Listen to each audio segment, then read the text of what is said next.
Good morning, everyone. It's Saturday, which means it's time for yet another salty Saturday morning. I'm your host, Mr. Kadish, so dubbed because respect, right? Let me introduce my fantastic panel of nerds this morning. We're actually down 3 nerds on the panel, but we've got Gary to make up for it. I don't know if you guys know about Gary. He's from a small channel called Nerdrotic. We agreed to have him on the show to try to promote his little live stream that nobody watches. Yeah, but we really believe in Gary. We want him to succeed, and so he is here. You guys are the Be sure to subscribe to his channel. Be sure to watch his live stream every Friday. What time is that exactly? Because it's Friday night tights, but it doesn't really happen at night.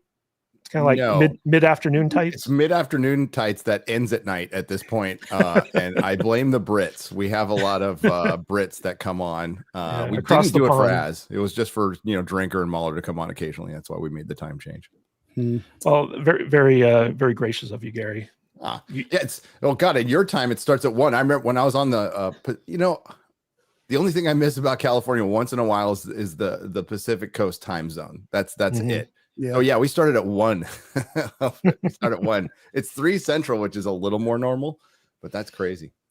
Yeah. How's Vegas? How's Vegas? I miss Vegas so much. I love that town. Man. Well, we're in our 1 week of spring right now, or is it fall? We're in our 1 week of fall. Nice. Yeah. And also that coincides with Formula One. Yeah. So traffic is just insane right now. That's a great idea. It must be hell for you guys. But I was walking at the meetup. I was walking by the whole center, right? That they have that giant building and the tracks and the seats are all there. Man, I want to check that out. I've never been that into Formula One, but I'd go to that. I'd definitely go to that. Yeah, it's the only race I've ever seen that starts at 10 o'clock at night local time, and they play it live on television. That's right. Gets over at like midnight. It's the weirdest thing ever. But but Gary, you know the big reason I'm excited to have you on the live stream today is because we are brothers in arms when it comes to defending pineapple on pizza against this gentleman in particular. Yeah. He is outnumbered 3-1. He has outnumbered 3-1 here. Yeah. Doesn't matter because the truth wins out in the end. It does, and it's great. It's great. Fruit on pizza is for everybody. It's for everybody. And if you don't like it, it's more for us. We're good. Either way, really. That's right. Yes, but better late than never with the Lord of the Shelves himself, Odin from O&B Reviews. Thank you for being here today, Odin. Thank you. Yeah, I've got a sick wife now. My parents are in town, so they've got my son. I had to put my daughter down, so now I have her monitor on, and it's a fun time over here in the Odin household. Welcome to fatherhood. It's awesome. I know, right? Especially young kid fatherhood. It's a very different thing. Yeah. Speaking of which, Brian actually has a sick kid, which is why he's going to be late today. He said that he's going to come in as soon as he can. But in anticipation of Brian being late, we also have Tom Connors Jr. from Midnight's Edge. I told you he'd show up. He's muted. What up? There he is. Thank you for being here today, Tom. And that's bullshit because fruit does not belong on pizza. Fruit pizza already has its own designation. We already got tomatoes pretending to be vegetables. We don't need any more fruit on pizza. The moment. No, you already set the precedent, which means it's okay. Nope. Most people don't consider a tomato a fruit, but it's just tomato sauce. It's just the sauce. Okay. All right, and of course, the man, the myth, the legend, Dutch Butters himself. Hey yo, how you feeling today, Dutch? Much better this week. I'm on a new regimen of steroids and drugs, so I'm feeling great. Woo! Fantastic. Yay! Drug cocktail, always wonderful. You know what else is wonderful, guys? Our top donators. We got, of course, Scotty Dub taking the top spot for his $500 super chat, and he's our our biggest contributor, I should say, and followed up closely by Brian G, who matched him with the super chat. We just give Scotty Dub top billing because he's the most recent one, and of course, Dutch Butter super fan William Forbes still taking up 3rd place for his $120 super chat. We had a Forbes sighting this week on the gaming channel. He donated over on that, so it's nice to see him. That's great. And of course, the not a YouTuber himself, Mexican Iron Man, our most consistent top donator. And our top gifters, Jillian N., Bob Dorsey, Sam Schwager, Major Chai Chai, and Eric Winberg. In fact, they've already been in here doing some donating. We're going to get to them in just a second. Let's see here. What else do we got? Guys, we got a goal of 20 new memberships handed down from Dutch Butters themselves. So our goal this live stream is to get 20 new memberships. And I promise we're going to be updating with new members content soon. It's just things are kind of crazy right now for the holidays. Don't forget to clip and comment. So if there's a portion of this live stream that you like, clip it out. It's going to show up automatically on our channel. Really appreciate that. And at the end of this live stream, we're going to be redirecting to the Real McCoy podcast, which is Mephisto's movie reviews. So stick around for that. They got a good show coming up for you right after this.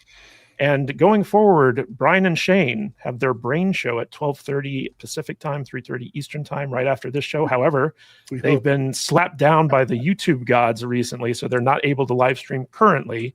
Hopefully, within the next week or so, they'll get their live streaming credentials back, and the YouTube gods will start smiling upon them again. Don't they have to go to DEI school or some shit? Yes. Yeah. It's like they're school. Yeah, they're in live streaming jail right now. So like they have to go and do like a little review thing. I've been through it before with our channel. Yep. And it's just like you go through like this questionnaire. It's like, just hit yes, and then like boom, like. Are you sorry for being a leftist? No, not at all. Yeah. Dude, left leaning channels never get those strikes. So They So it's fail like, it. are you sorry for being a traditionally minded person? Are you sorry for having common sense and being sane? Yeah, that's pretty much what it. Have you boils ever down said to. the expression "facts don't care about your feelings"? Have you ever watched? Have you ever watched the Daily Wire show? Yeah. All right, guys. Big shout out to Eric Winberg for gifting his obligatory Salty Nerd podcast membership today. Appreciate you, Eric. And of course, the queen of gifted subs, Jillian N, comes swooping in with 5 Salty Nerd podcast memberships. So that gives us, 6 right off the bat. Only 14 more to go to hit Mr. Butters' benchmark there. And Fluffy Panda, members chat for 19 months. Long live Goonies and pineapple on pizza. Suck it, haters. Yeah. Yes. Half of that statement is good. Scientific fact: the moment you put pineapple on pizza, the pizza goes bad, and so does the pineapple. And scientific fact: the minute you publicly say you hate Goonies, you get delisted from X. Yeah, I'm not getting into that one. All right, and Anthony Mark for 199. It's race day, 2nd annual Formula One Grand Prix. Yes, indeed, big time out here in I Vegas. thought he meant something completely different. No. And we have Nikki D for $5. Apple has canceled Wolves 2. Is this definitive proof that George Clooney is no longer a popular movie star? I haven't heard That movie this. was great. Yeah, the first Wolf was He's actually never really been a good. movie star. No. He's a celebrity. That's true. Yeah. Yeah, he was But a TV Wolves star. 2 Wolves 1 was great. Was it? I haven't seen it yet, so I can't comment. Yeah, it was fun. I didn't like how it was wolves and not wolves. It's true. I know that drove a lot The of people grammar, nuts. the grammar Yahtzee in me was just not able to handle that. Okay, aside from that, was it a good movie?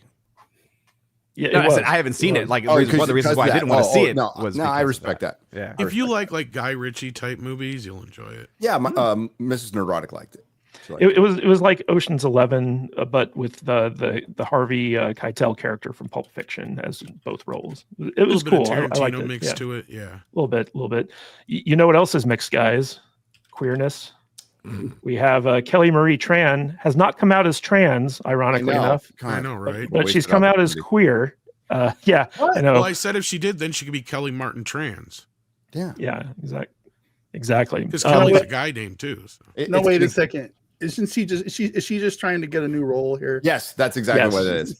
She's trying to stay relevant.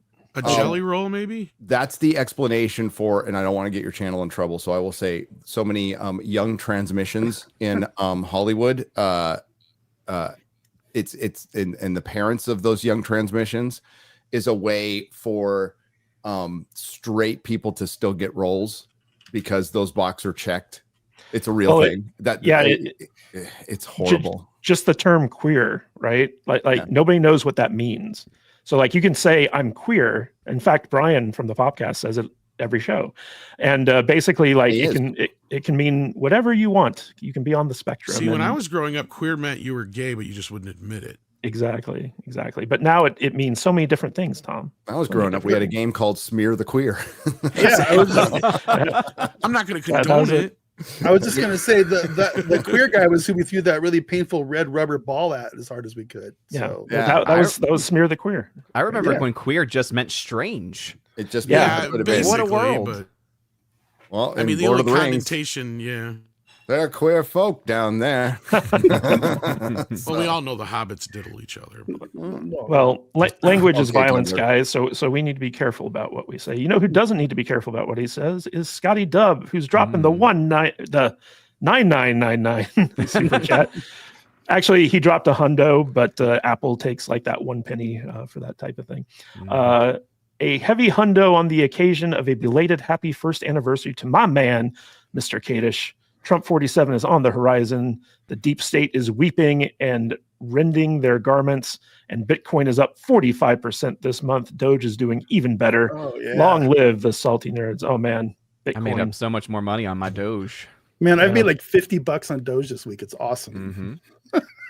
And Bitcoin's getting to Yeah. it's almost at $100,000 per Bitcoin. It's wild. You guys have fun with that weird money. I know. It's amazing. Doge is so Weird, popular. weird. Doge is so popular. They're naming a government agency after it. This They is are. true. And also, I for the record, I've only ever put in like totally expendable money. It's like, oh, Yeah. $20 here, $20 there. Yeah, and it's yeah, like, yeah. oh, it's become a couple $100. Okay, Yeah. I'm okay That's with cool. that. No, that's great. Dollar cost averaging. I'm gonna have to make a meme coin called Pineapple Pizza. I will invest in that. I would make it my life's work to ensure its destruction. Yeah. Well, Odin's all we about are the at rug war. pull. Yeah. that is when Odin and I teamed up. Mephisto's movie reviews for 15 Israeli monies. I don't know what that is, but Shekels. I know shekels. There you go. Shekels. Shekels. Shekels. Clams. From all the bingo cards I had in the world, R&B getting kicked off of X because of Goonies' take was not it. Did he Well, get he's kicked back. off? Yeah. He's back. Okay. That's funny. From what I heard, it had mainly to do with, because I talked to him for like this long. And from what I heard, it all had to do with that unification supercut that he put up. Yeah, that's I yeah. Yeah. So between his YouTube and that's what happened. Is he got So strikes. his Goonies take was controversial to some. His Return of the Jedi take controversial to some. I agree with both of them. But the thing is, I understand Goonies is a generational movie, but it's like younger Gen X. So I saw it when I was like, 15? It came out in 85. So I'm just like, this is a dumb kids movie. You're the So wrong it had age, yeah. no impact on me whatsoever. But like, I get why people like it. I'm not one of those people. Well, guys, you know what might have some impact is this little thing called MXNBC. I Yes. don't know if you guys heard about this. They're going to add porn now? Yes. God, I hope so. So I mean, basically, I'm terrible. Sorry, Odin. on the free speech platform You're old, X, you're loud. Donald Trump Jr. came out and said, "Hey, Elon Musk, I have the funniest idea ever," talking about how NBC is going to be selling off their news division. And then Elon Musk comes in and says, "How much does it cost?" This was the same thing that happened when he decided to buy Twitter. And then everyone else is chiming in like, no joke, we should all like, go all in on it. Gary, would you throw in some bucks to buy MSNBC? How much does it Yeah, cost? I mean, I'll some buy like it. Matthew Marsden was out there saying that's a waste of time. Make your own stuff. I'm all no. I mean, buying broadcast television's kind of a waste. But if it's Elon's money, I'll throw in $1,000. Hell yeah, Why don't we hell just, yeah. This is exactly what they've been doing, is buying up all the stuff we love. So exactly. No, they infiltrated everything, and what everybody's been saying. Put Alex Jones on there. Joe Rogan has offered to be on there dressed as Rachel Maddow, telling the same lies. I would watch that all day. Yes, let's do it. Yeah, it's kind of funny because actually I wanted to bring this up a little bit later, And but remember, I'll sorry to interrupt, but remember what the MS comes from too. What's the MS from? Microsoft. Microsoft. That I can hear it now. All the rees out there going, they just buy our stuff and ruin it with their weird ideology. Doesn't feel so good, does it? That's what I was talking about. We started small with things like MSNBC and the Muppets. Next thing you know, we got it all. Yeah. We got Well, it all. you know what's funny about all this is like, the people who are like leaving X for Blue Sky, right? Like they're going off because it's like, oh, we want our own platform, right? It's like you weren't banned from X, right? You chose to leave and go someplace else. That's very different than how Twitter used to be, where it's like if you spoke it's the very wrong much thing. like Twitter used to be, I found out, because have you not seen that even Rob Reiner's like, I can't fucking do it here because y'all the same people are here. Well, yeah, the trash took out itself, all the Yeah. all the maps, the kind you hang on the walls, Yeah. Yep. Like nail the maps on the walls. Mm-hmm. No, Well, they got mad at him for wanting to accept Trump as president. Did you see that? Was He's that? like, it's unhealthy. Yeah, he's like, it's unhealthy. I need to concentrate on my family, and there's a script I'm working on, all this other stuff. And they piled on him. It's like, what the fuck? I thought he was going to light himself on fire or something. Oh, Mark Hamill's also like, I need some time. Things are just really rough right now. I'm not going to be the election and fascism and my paychecks from the Democratic Party fucking dried up. So what am I going to do? Yeah, amazingly quiet because he's suffering, or did the paychecks dry up? So that's the question. Maybe a combination of both. Mm-hmm. Yeah, so the point I was making is that it's not even equivalent to what happened before, this last election or Elon buying Twitter, because back in the dark times before Elon bought the platform, it's like conservatives or people who had differing points of view from like the liberal elite who were running the platform, they didn't have a choice. They were kicked off. They were banned. They were silenced. Whereas with this thing that's happening, they're choosing to leave and they can come back if they want, right? So it's a little bit different. But what's interesting about this kind of thing about Elon possibly buying MSNBC along with like Trump and like, a cadre of other like-minded individuals is that Comcast is actually considering spinning off all of their cable news outlets, or not just news outlets, but cable channels. And so you got stuff like USA, MSNBC, and some leadership changes as well.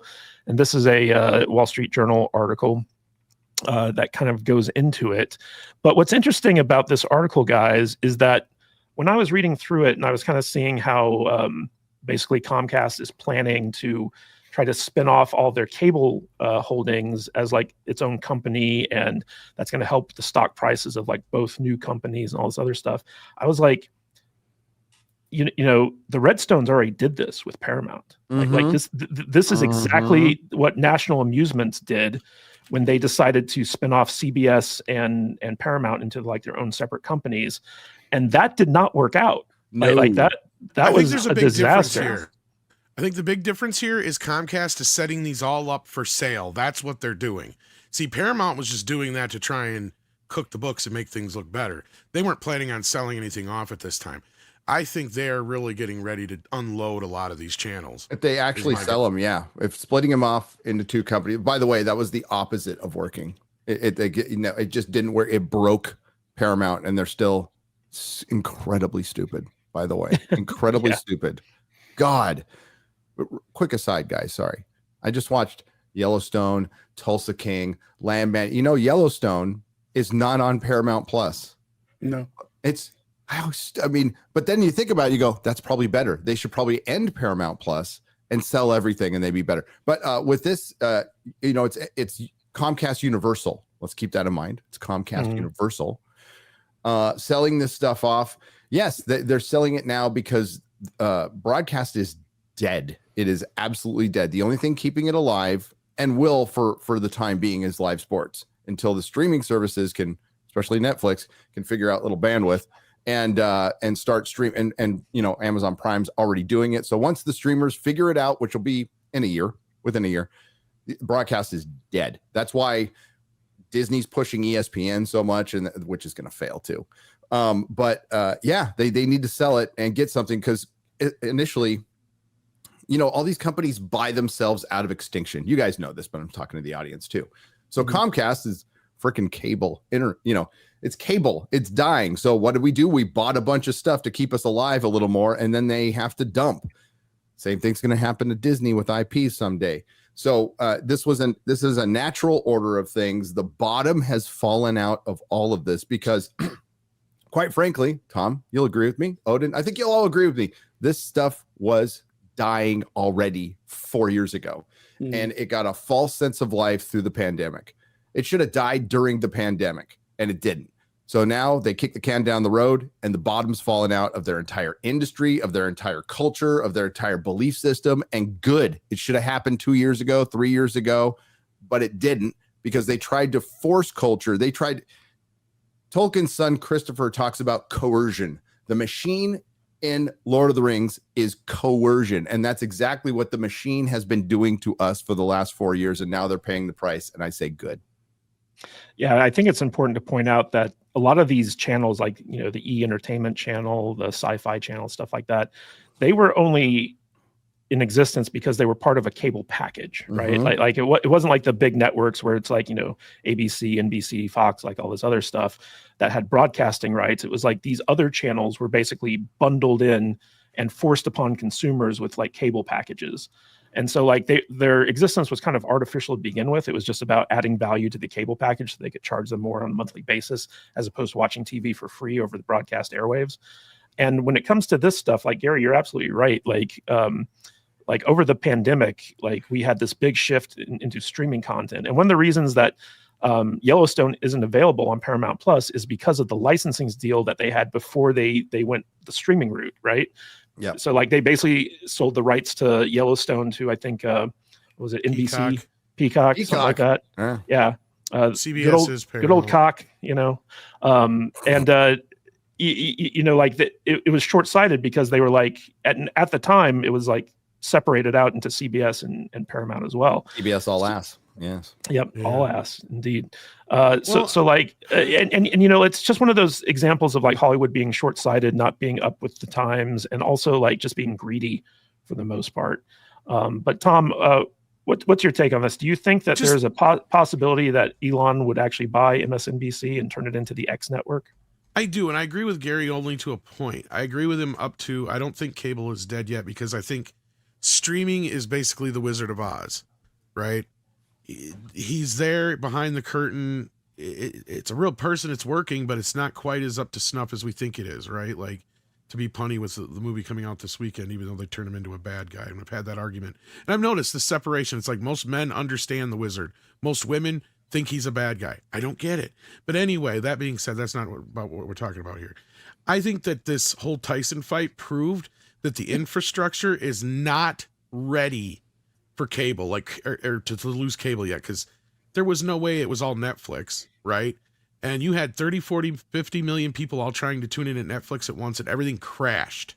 Okay, and I get it. Amazon's been able to handle a few football games and stuff so far, but I think that we are a little ways away yet from streaming taking over everything, because we have parts in America, and you should know this coming into Wisconsin, Gary, where the internet is shit. So like, and I had decent internet, and I couldn't even get the damn Tyson fight to work.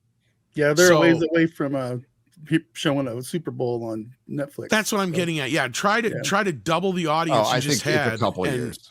So that's what I'm saying. And there's people long, like my dad but that it's will all never dead ever. Now. Yeah, like the other thing you have is the just olds will hang on to it. The olds will hang on to it. Absolutely. It's kind of like they still print newspapers.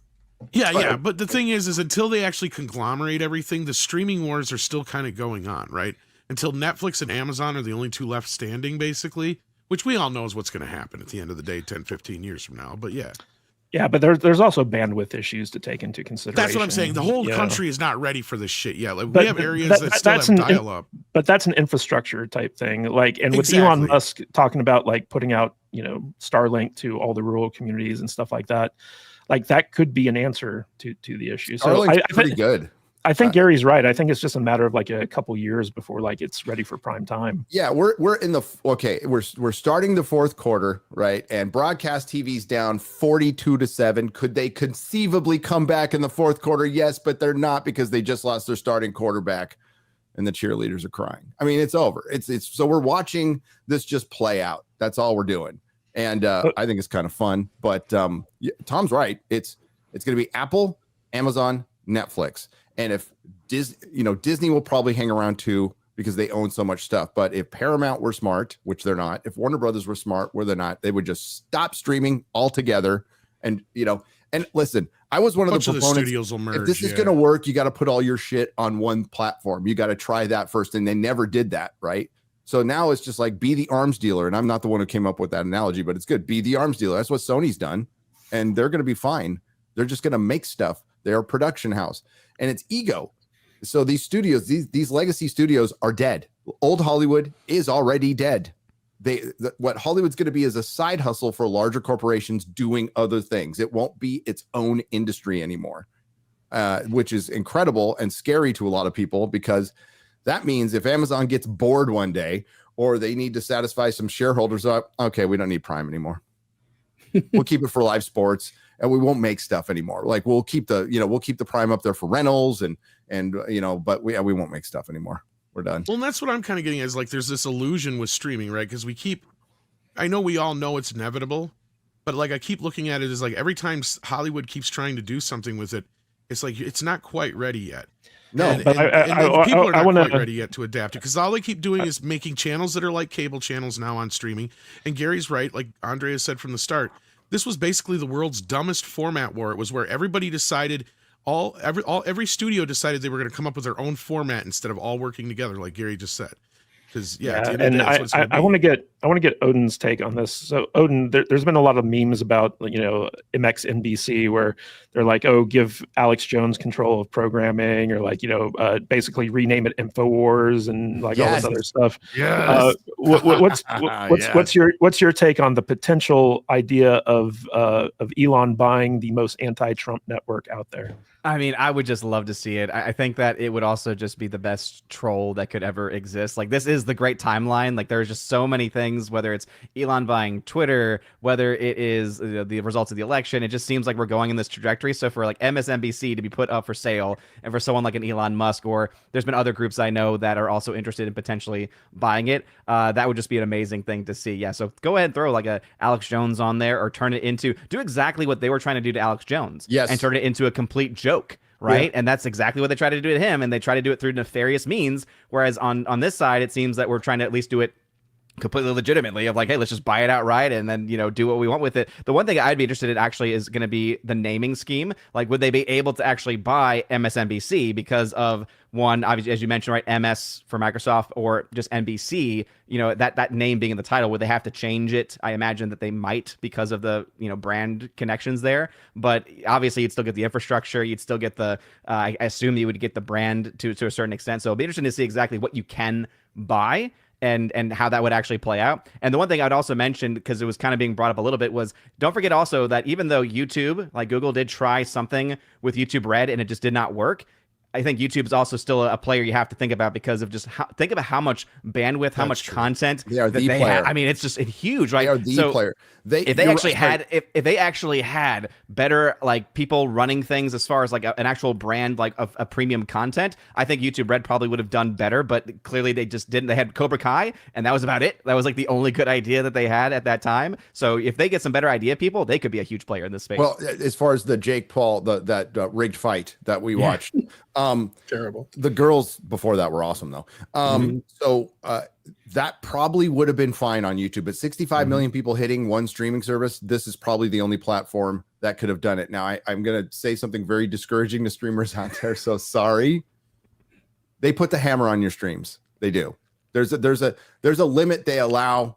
And this is purely anecdotal and it's my speculation, but because of that situation and so many people streaming at once, they're probably like, we got some limit for each stream based on some algorithm or something like that, which would make sense. But it's like, gosh, damn it.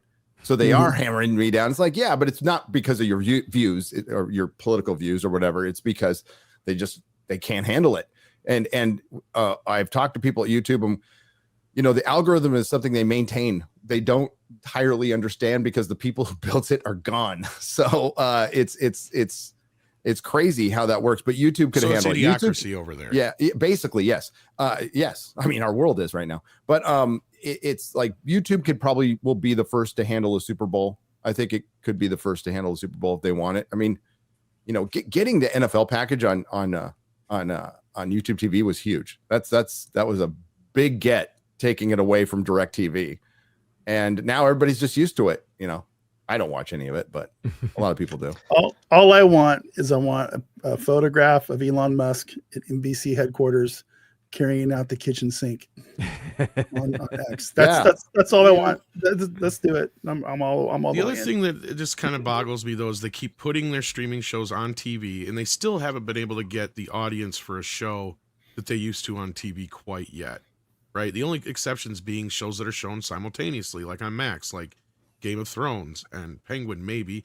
I don't even know what the final numbers are in that. Penguin, We know that- Penguin's on terrestrial. Yeah, and we know that Tulsa King is getting huge numbers for on both sides. So like those are shows that we know are hits, but what else are really hits? Right? None of these shows, because a lot of these shows that they're considering quote unquote hits, especially on Disney Plus, a lot of those are shows that would have got canceled after 3 episodes if they were on regular TV back in the day. Tom, I have it on very good authority. I don't run scooper crap or like unless I actually hear from somebody who actually works there, that She-Hulk met all the metrics for a hit for Disney Plus, but they shit-canned it because of the reaction. So that's showing how things are changed. But it did technically hit the metrics for them to go ahead with the season 2, but they didn't do it. They chose. Do you think Tatiana? Do you think Tatiana Maslany's ragging on Bob Iger might have had something to do with that?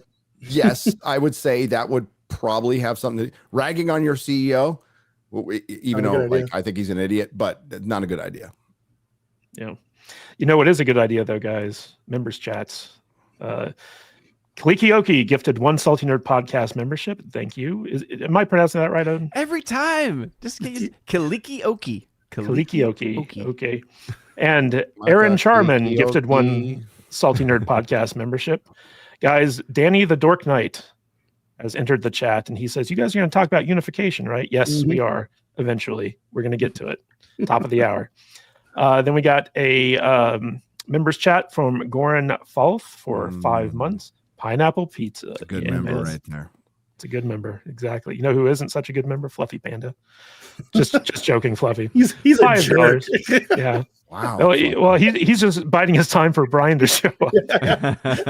The only solution is to buy MSNBC, play Goonies and Pineapple 24/7, and make Odin and Tom watch it until they acknowledge the triple chef of The triple clapping. chef. Triple chief of Tribal clapping. chief. Tribal chief. Tribal. Dude, I just read them. If you want to watch me puke, then yeah, sure. I know. I feel your pain. Okay, Mr. Kadish, I feel your pain. It's okay. I am the destroyer of words. Just so Yes. you know. But thank you for that $5, Fluffy. We love you. The Mom for $1.99. Core did it on All Back in the Day Netflix. Core did have it on All Back in the Day Netflix. Basically, I what don't I know. think he's saying is that Netflix technically was the one and only original. It was. Technically, yeah, except for Prime was in the background and Apple was in the background, and that's the thing. But yeah, no, in that sense, they were at first. Yeah, Netflix started it, but the whole set-top box thing was already around. That was a Technicolor, and they were working on one of theirs right when all this stuff started. So Disney Plus has been in production for a long the studios time. are basically the underwear gnomes when it comes to this stuff, and I've said that a few times because they're like, they looked at Netflix, they're like, look at all the money that they're making from us, we can do that. Yep. Except for they didn't realize that the reason that Netflix had all that money is because they were the only people on the block, right? Like that's how they could afford to barely, and I'm sure you heard similar things, Gary, where they were always late on paying their residuals or just up to the last Netflix was in the minute. red until what, 4 years ago, 5 years ago? They haven't been profitable that long, and now they're super profitable. So, Yeah, the big thing about Netflix was basically they brought this on-demand model to network television, essentially, where it's like, and I don't know why the cable companies didn't do this, years ago, where it was just like, hey, if you want to watch something, you can watch it instead of having to wait for it to like show up, in programming carte, or like whatever. Yeah. And like the on-demand stuff that you did get through cable was you had to pay out the nose for it. Right. Mm-hmm. So like the pay-per-view stuff, all that shit.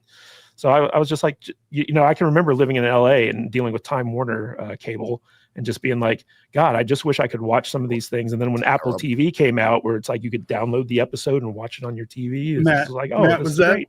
Was that when you worked in Hollywood? Yes, that is when I worked in Hollywood. Just Oh, in you case worked in people didn't know. Hollywood? I didn't know that. you worked in Hollywood? Did you know it's I a own a comic shop? Oh my God, you owned a a comic. little Did you known know thing. that I owned a video store? What? Did you know Odin's a dad and has young children? What? And he gave birth to Thor? Yeah. I made a movie with Jeremy Renner, mayor of Kingstown, just in case anybody didn't know. David Nelson for $1.99. Hail from the 199 Legion. What's Hey, up? To be David. clear, though, he did not make Mayor of Kingstown. He's just saying that's what Jeremy Renner's in. Yeah. Yeah. He's also in Correct. these weird Marvel movies. He shot a bow Well, and arrow. how do you know I didn't make Mayor of Kingstown, Well, Tom? Like Because that's I very know. assumptive of you. R2D Bot gifted 1 Salty Nerd podcast membership. Thank you, R2D Bot. Good job. Because Good you're job not on that Taylor name. Sheridan, that's why. And also David Nelson, member chat for 2 months. How about the show franchise? I've been loving that show. I don't know if you guys have been watching it. Gary, have you been watching the franchise on HBO? It is a parody of the DC Comics filmmaking machine. Aquaman. So basically, they're making like a thinly veiled version of Aquaman. It's about this guy who makes earthquakes, and it's all lampooning the behind the scenes shenanigans that happen whenever DC movies get made at Warner Brothers. It is So it's beautiful. Entourage? No, it's not Entourage. It's basically like a lampoon of like the filmmaking culture behind these big comic book franchises. So you know, like if you guys are ever interested in like why, like, you know, Jason, like how Jason Momoa might have acted when he was like, you know, behind the scenes on Aquaman, it's like they take you behind the scenes and kind of show you like how ridiculous some of the actors are and how ridiculous some of the situations are. Like there was one episode where they were like, we have to basically put in this this product placement from a Chinese farm machinery company where in a movie about like you know, a guy who creates earthquakes in alternate dimensions, and so like they just keep trying to figure out how to like work these tractor trailers like into the background somehow. It's pretty cool. It's a good show. I enjoy it. I've heard good and bad, but if they're lampooning DC, then DC fans are probably fucked it. So, well, I'll see. You'd have to see it for yourself. I'd say that even if you are a DC fan, it's funny because it's like you just know that this is how all these huge $200 million plus Marvel and DC movies get made. And they show you like the Kevin Feige type character who just comes in and wrecks everything, and like, you know, all the studio politics and stuff like that. It's pretty funny. You guys know what else is funny? Tell us, Matthew. Yes, and this is something that goes back, kind of works in with X, is that HBO is deciding to stand with J.K. Rowling with her anti-trans stance, I guess you'd say. Pro-women stance. Pro-women stance. Thank you, Gary. Thank you for correcting me. So Variety has this article that basically kind of breaks down. Now, we all know Variety is a leftist rag, right? By the way, guys, all links to these articles that we cover in the show are in the description if you guys want to do your own research. But whenever I read a Variety or a Hollywood Reporter article, it's always really interesting to kind of see like the snide propaganda, opinionated stuff that they kind of throw in there, because it is very left leaning. And according to Variety, like the majority of both owned by the same company, by the way. Yes, both owned by the same and written by the same people, probably. Yeah. But what was interesting about this to me is that according to this article, like every Harry Potter fan is a liberal-leaning woman who supports transgenders, you know, flat out, right? And they talked about how like J.K. Rowling's public stance for being pro-woman has negatively affected the brand. It's actually hurt the brand of Harry Potter. And when it comes down to this, it's kind of interesting simply because, so we talked about earlier how a lot of left-leaning celebrities have left X to go to Blue Sky, or as I like to call it, BS. And they basically talk about in here that, her advocating for women on the free speech platform X hurts her brand and alienates fans and stuff like that. However, the interesting thing is like if you look at her stuff on X where people are allowed to speak freely as opposed to getting banned or thought policed or whatever, she gets a lot of support for her stances. And this is before, because like if you guys remember old Twitter, she came out, she was like, Dumbledore's gay, like she got a lot of like left-leaning support for that. She came out, she called PewDiePie a Nazi, because like he made a joke in poor taste and all this other stuff. And that was around the time where the adpocalypse hit. So like she was kind of contributing to that. And it wasn't until she started taking this very common sense approach, it's like, hey, we need to protect women. We need to protect women's spaces, all this other stuff, where the hand that was feeding her essentially. Like, same thing happened to Elon when he crossed over. But they basically started railing against her. They called her a transphobe. They tried to boycott Harry Potter. But because of X, we can see that her stance is actually very mainstream and she has a lot of support. And to read this article, it frames it in such a way where you would think that support doesn't actually exist, that it's all on the opposite side of things and that she's still in the wrong, but HBO is making a business decision to support her as opposed to seeing the way that the winds of change are turning and people are actually rejecting a lot of this like nonsense. So I want to get Gary's take on this. Gary, I know that you're making a video on this topic and I would love to hear your take on it. Yes. So they definitely framed it like that. Like, somehow her sales are gone, but there's no receipts for that. And in fact, sales have gone up. They haven't been affected in the least bit. I do believe there was a video game that was the best-selling video game of the year that was based on Hogwarts Legacy, which actually had transmission representation in it. And there's also a park in Florida that people go, like the Harry Potter, like Diagon Alley, it's packed. Every time I go there, it's packed and it's beautiful. It's everything Star Wars land should have been. It's they're going to do a major expansion. They're bringing out this, which I'm a Harry Potter fan, unabashedly a Harry Potter fan. I've been one for over 20 years. I read the books to my kids and became a fan. And I like most of the movies, and I can't wait to tear this apart because, again, this is one person going off the progressive reservation on one single topic that's a loser, that will continue to be a loser, will always be a loser. It's a really simple thing. I get a lot, I say MSU and stuff, but I am pro-woman. I am pro-woman. I think they should be able to go into their bathrooms by themselves and powder their noses and talk shit about men. If they want to do that, they should be able to play their sports without men invading that. It's a very common sense thing. And yes, they're finding that controversial. It's not even in the least bit controversial, like at all. And that's what HBO and Warner Brothers, rightly so, recognize. Now, it's easy for them to do that because she makes so much money. If this was affecting the Harry Potter brand, they wouldn't be making this show. They'd be canceling her from the park. Why is all of a sudden all these corporations taking a stand with this? Because she makes them lots of money and they realize behind closed doors that this isn't controversial. Most people believe this way. And it will that is one thing that will never change. Men are men, women are women. You could try to sell. All this was a marketing campaign. We talked about it last night on FNT, Odin. This was a major marketing campaign. And a lot of people, especially Hollywood celebrities, fell prey to it because they wanted to believe it. They want to follow trends. And in this case, it's dangerous because you are harming children. And that's what she's trying to protect. Children and women. And like, what are we if we don't protect our children and we have a government coming after them? I talked to, I'm blanking on his name now, an actor at the San Antonio Film Festival. And he told me, he's Cuban, and he said, my family left Cuba because they were going to take us away. The government was going to take the children away and put them in a school. That's what happened in Cuba. Like that, they want to do that here. So something that simple, to get back to J.K. Rowling, something this simple, like we're praising it as a victory, and it is. But honestly, this should never have happened. This should have never happened. And now that we're going to get Harry Potter, if they do this show right, will be the biggest show. If they cast right and they make Harry Potter fans happy, they're going to have a whole new generation of Harry Potter fans.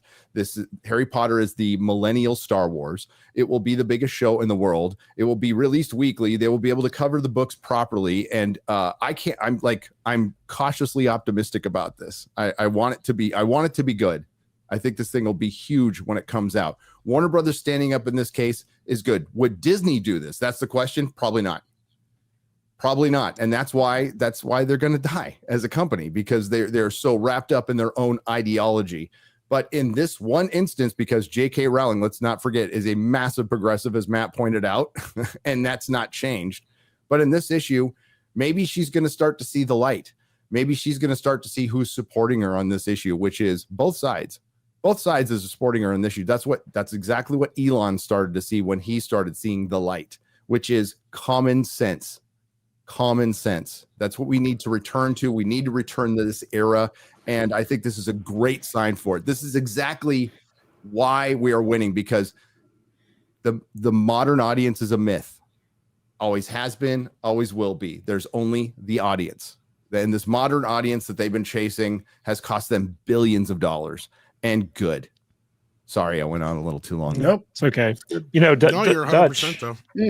Dutch Butters, my wife, who is your work wife, ironically enough, she is one of the biggest Harry Potter fans in the world. Our wedding was Harry Potter themed. And your wife and your daughters were big Harry Potter heads. Well, my daughter, my youngest daughter. So. And reading this article, they talk about how, women and children who love Harry Potter they have to separate the art from the artist because they can't stand the fact that they're supporting a franchise that is anti LGBTQIA plus. So and these are the same people trying to get Polanski back in the country too, mind you. But anyway. But do you think that the average Harry Potter fan really cares what J.K. Rowling has to say politically? No, not at all. I mean, in my daughter's case, she's very much like your wife in the fact that she just breathes this stuff sometimes, depending on the day of the week. She doesn't give. She Hufflepuffs it? Yeah, she Hufflepuffs it. She's my daughter's like along the lines of us. She doesn't care about this J.K. Rowling's opinion on. She cares and she agrees with J.K. Rowling. I'll put it that way. But she doesn't let it dictate whether she's going to be a fan of Harry Potter or not. I think what I'm saying is making sense. So these people are all the ones that are out there. There's just not enough of them to make a dent in this thing, right? I mean, these people on the left, they don't understand how many people are out there that are just quiet. And, it's like the Trump thing. We're going to go vote when we need to make our voices heard. And it's when it's time to make a difference. And when it comes time for this show to come out, I think their ratings will reflect that, how many people out there actually support J.K. Rowling's take on this trans nonsense, so. And Odin, that brings me to this idea that the winds of change are happening. Like, I doubt that Warner Brothers would have publicly come out and said J.K. Rowling can believe what she wants if this was still a Biden administration or a Harris administration or something like that. But I think that this last election, it was so overwhelmingly in favor of middle to the right of the political spectrum that studios are starting to wake up to the fact that maybe this DEI stuff, maybe these minority issues that only a fraction of a percentage of people care about isn't the thing to be staking our reputations on, especially when you have a great example with Jaguar that just came out with their weird rebrand where it's like all trans all the time, and didn't even show a car in their new commercial. Yeah. So what's your take on this? Do you think that HBO doing this, obviously it's a business decision, but do you think that the fact that they're willing to publicly do it is proof that we're starting to see a shift in Hollywood, albeit a slow one?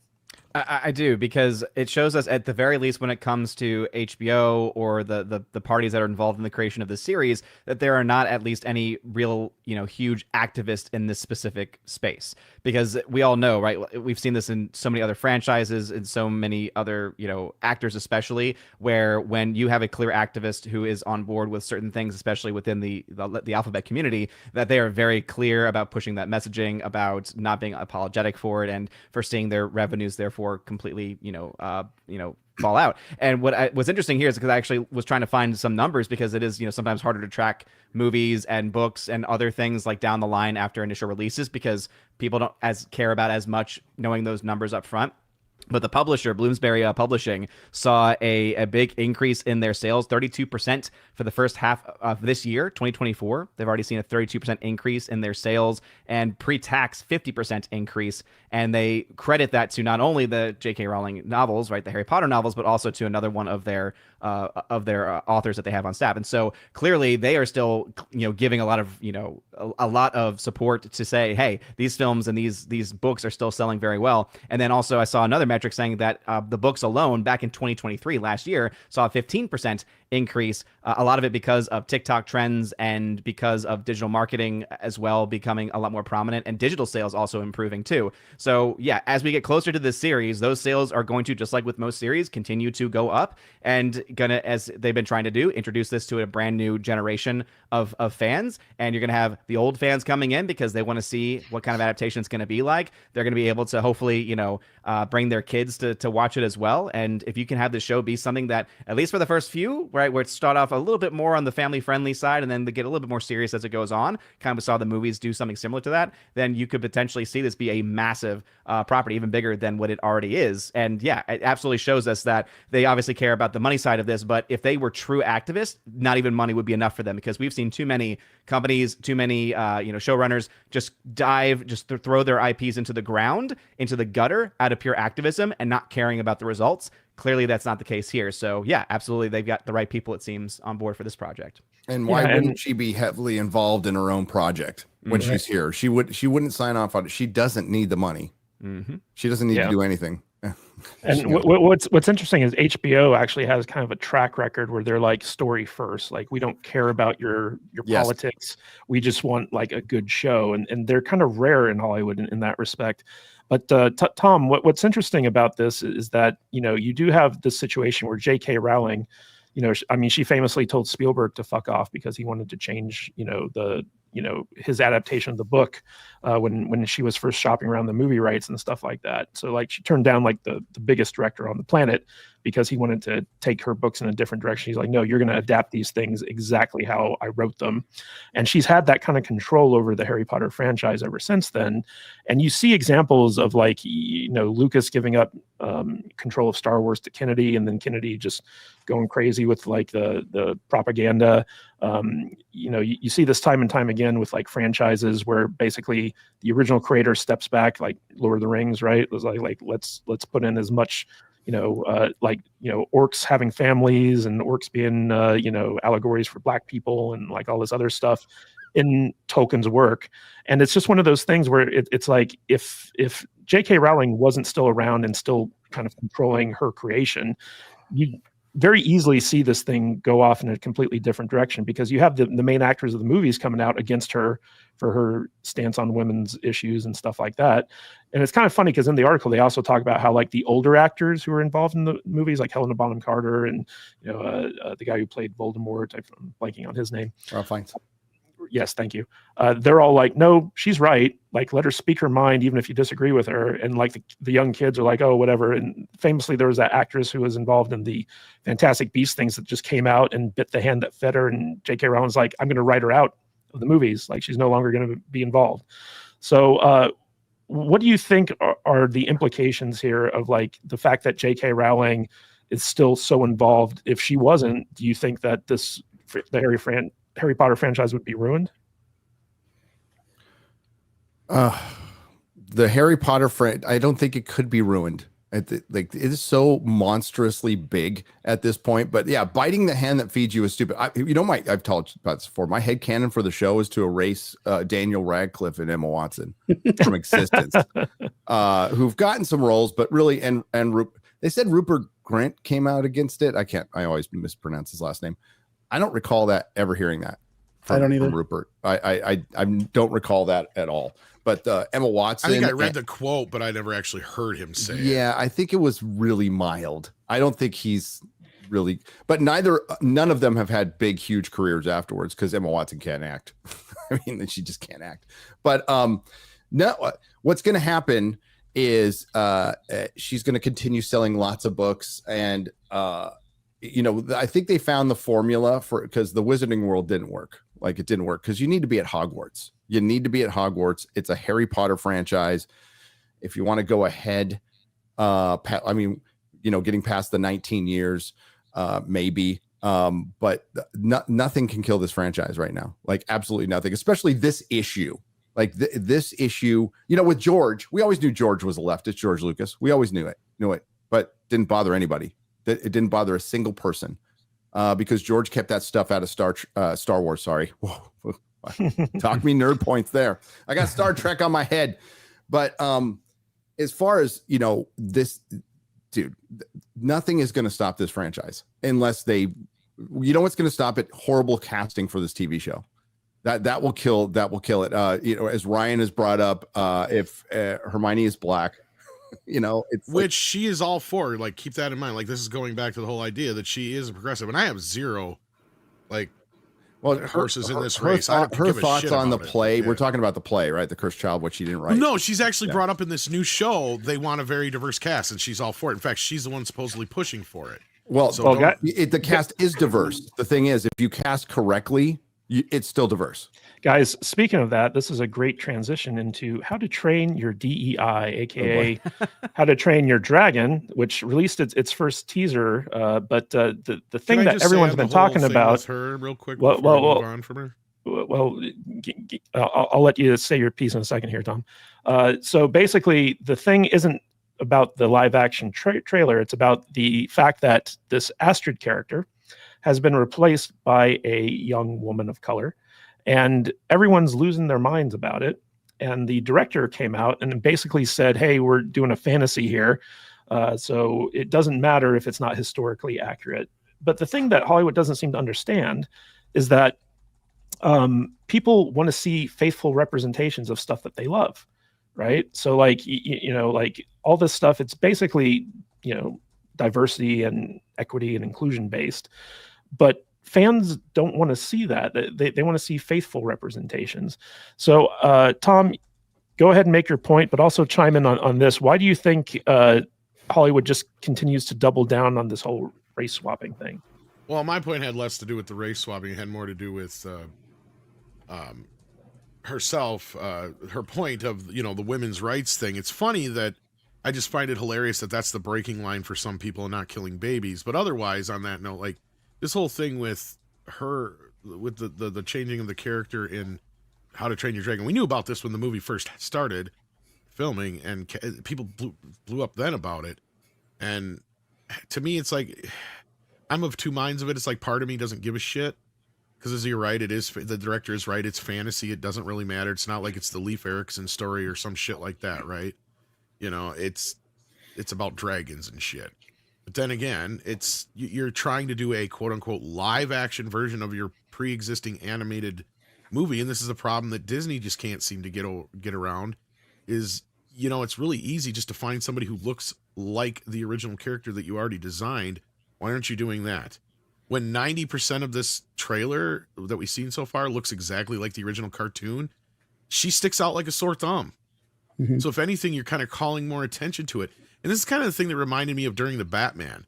Because I'm sitting there watching the Batman, and I had no problem with Jeffrey, what's his name, playing... Jeffrey Wright. Jeffrey Wright playing Gordon and stuff like that, until you started getting all the BLM crap out of Catwoman. Yeah, and that one chick telling Bruce he has to do better. And then you sit back and you realize, wait a minute, every white person in this movie is a piece of shit.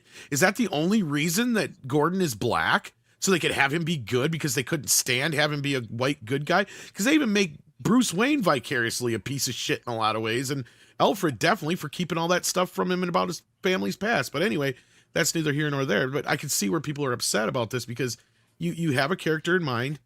And then when you go to see something like this, you want to see an exact, like an update, a quote unquote live action version of your favorite animated film. And you get this crap, right? And this is where I can see most people were feeling the same way with Little Mermaid, right? We even seen the videos of the little black girls going, that don't look like Ariel. And then their mom's like, but she's black. And the girl's like, so? Well, I think the problem is, she's quarter black. We talked about this last night. So she's related to Garrett? She is related to Garrett. And it's too bad he wasn't on the show because he was editing my video. But with this one, I don't think it's that big of a deal. I think if it works in the story, that's fine. But ultimately, it's Vikings. So you want to go, oh, this is a fantasy story. Well, you're using Vikings. Just use a different. Don't use Vikings, because we know if you did this with something else, if you did this with a Zulu nation or something, or some African-based fantasy, Right. and you threw in a white dude, there'd be a bunch of problems. So don't tell me this bullshit that it doesn't matter, because Hollywood made it matter. If it doesn't matter, then why turn the Doctor into a woman? If it doesn't matter, because it does matter to them. They're the ones who made it matter. And Gary, I'd say if it doesn't matter, why is there such an outcry about quote unquote whitewashing, where you cast a white person in a traditionally ethnic role? Yeah. But I mean, there is outcry about that cultural appropriation, like all this other BS stuff. So it's like, hey, if it works, if it doesn't matter in one direction, why doesn't it matter in the other direction, right? But Odin, I don't know if you know this or not, but I did used to work in Hollywood. Oh, really? And I was a filmmaker when I was there. And there was this old saying that like 90% of directing is casting, right? So it's like you cast the correct person. Your job as a director is very, very easy. And this director, when he was asked about, the race swapping thing, where he was like, we auditioned many actors for the roles, including actors who looked like their animated counterparts, but we chose the actors who best embodied the spirit and personality of the characters. And he basically justified his casting of this young lady as like she was the best actress for the role. Those are just code words that they use, though. Yes, indeed. And like in my estimation, like as a director, if you're thinking about the audience and how the audience is going to respond to your stuff, like this director, basically, he had to justify his thing by saying that, in our movie, the Viking tribes are from the dragon fighters from yonder years and stuff like that. But what we saw with like Fan Four Stick, right, where they cast Michael B. Jordan as Johnny Storm, it's like if you have to like do your homework before you go see a movie to understand why people are the way that they are, then you're failing as a storyteller, right? So I wanted to get your take on this. Why do you think directors are, going along with this stuff when it directly affects the success of their movies? Yeah, it's a hard thing to really pinpoint, because there are some arguments that can be made. Like, I do enjoy when people are more focused about someone actually being able to act the part versus looking like the part, because just because someone looks right does not necessarily mean that they're going to be the best actor for that role. But I do call BS whenever these directors and producers try to say, oh, well, we found the best person for this specific role, because you can find this out if you ever spend any time in New York. And when you find in New York, especially with Broadway, is that there are countless numbers of actors who are all equally talented, who could all do a lot of the same roles that bigger names, bigger stars have. And yet, because there's so many of them, a lot of them just do not get any work. If you go to see a show and the understudy comes in, sometimes people are very disappointed because they're like, oh, I went to come see this big name, but the understudy sometimes does as well, if not even a better job in the actual performance. So in the case of movies, when they say, oh, this was the best person for the role, I'm like, I call BS, because I guarantee you, if you have a huge casting call and you've got countless hundreds, thousands of people coming out for this role, there's going to be at least a handful of people that are all right about at the same level, which makes you ask the question, what about this specific person gave them the edge? And the question has to be asked, was it their race, or was it because of some other X factor that they are just not going to talk about, right? Again, these are things, networking, maybe they knew the person, because I think that actress has been in other things. She seems somewhat familiar to me. I don't know if she's been in another show or not. So like, yeah, she was in what was it, that HBO show? Was she in the Last of Us? The Last of Us, yes. Okay, yes, that's what I thought. I was like, she kind of looked like the actress from The Last of Us. So it could also be that, right? Saying, oh, well, we've worked with her before, and so. But if they aren't even willing to say that, of, oh, well, we really liked her because she worked with us before and we thought that she did a great job, then it makes you think, okay, maybe there's another reason as to why that is the case. But yeah, I think that it honestly, will it affect the overall numbers for the movie? I don't think so, because if she is at least able to fit that role, most people won't really care as much, like especially the normie audience or the people that just don't follow this stuff. I know Ryan was talking about this a lot last night about how people not in our space really either don't know or don't care about this kind of stuff, or at least aren't as aware of it as we are. And so I think that it's not going to really, affect the bottom line of the movie. I think the bigger problem for the movie is that I don't think there are a lot of people, or as many people, who are actually wanting to see a live action version of that story, because especially how little time has passed between the story, like the original animated film, and now this live action remake. It seems a very short time compared to some of the other ones that have come out from the likes of Disney and other companies. So I think that would hurt it more so than any of the casting. I want to know, and kind of on the same vein, it's not How I Met Your Dragon, has the casting of the lady who plays the Wicked Witch of the West in Wicked, has that race swap affected the numbers for that movie at all? Do people care? Or is it because she has green skin, it doesn't matter who plays her? I think when they had it on Broadway, they had a few times where it was played by a black actress, so it was already being white is not really specific to like How to Train Your Dragon. You have history that you can go to and say, okay, those people. But for Wicked, for Elphaba, literally every race, because this play is in every country. Because to me, I've never seen Wicked. My Wicked Witch is the old white lady from the old movie. Honestly, Butters, that's like the least of this movie's problems. Right. You know, and I'm just asking because, you know, to me, I see a race swap. But but overall, it seems like people are very positive about this movie. So I was just curious. It's gonna make lots of money. The reason, I mean, Odin's right about actors, right? Mm-hmm. There's so many of them. You throw a rock in the air. So many talented ones that get looked over because they don't have the right politics. You know, that's Clifton Duncan is a great example. Great stage actor, dude, mega talented, and you know, right now he's just a star on Twitter, which is great. I think that's his calling. But dude, you can't tell me that she was the best person for the role when you have DEI rules that are written into your Oscar rules, what are written into each company. And these are rules. These are hard set rules. You literally have check boxes. So you can't tell me I don't believe you. And you know what? Ultimately, the actress hired or the actor hired or the director cast doesn't believe you either. You know, it's not fair to them either. Of course, they're going to take the job. Who's not going to take the job? But I've had people reach out to me, and you know, when I use the term, they cast producers, they cast directors, that, you know, it's true. It's true. And they get there and they're not listened to. So it doesn't really do anybody any favors if you're up jump because of your skin color. You know, everything should be merit based. They need to go back to that. And that's why everything is kind of slop right now. And it's not fair to anybody, including the people that, you know, like, I have nothing against this actress. She hasn't gone out there and pissed on the fans or anything. So, like, you know, if she does great, that's fine. She's not Rachel Zegler, who's out there gaslighting everybody and being an idiot. Oh, man. And now has become the poster child of what's left of woke Hollywood. And she deserves it. She absolutely earned it. But I'd like to get into a place where, you know, Hollywood they're the ones who created this mess, and they want to blame the fans, and they want to blame people who, like, you know, Captain America is Steve Rogers. That's not a controversial statement.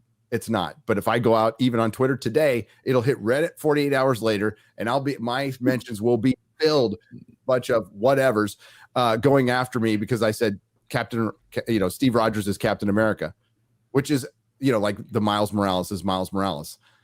You know, it's a factual statement, but it triggers so many people, and it's the corporations in Hollywood who created this environment and effed up fandom. We didn't F up fandom. We don't have that power. I don't have that power. Odin doesn't have the power. Salty Nerd Podcast doesn't have that power, but Disney does. Amazon does. These companies do. They're the ones who effed up fandom. And that's why we're having these conversations. I think How to Train Your Dragon, I think it'll do well. I think the bigger takeaway, guys, is when, like, we're remaking animated shows that are live action, that are just animated shows with people walking around with a bunch of CG.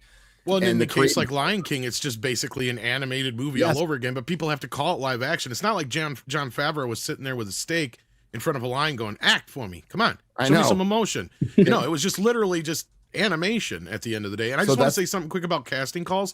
They're bullshit.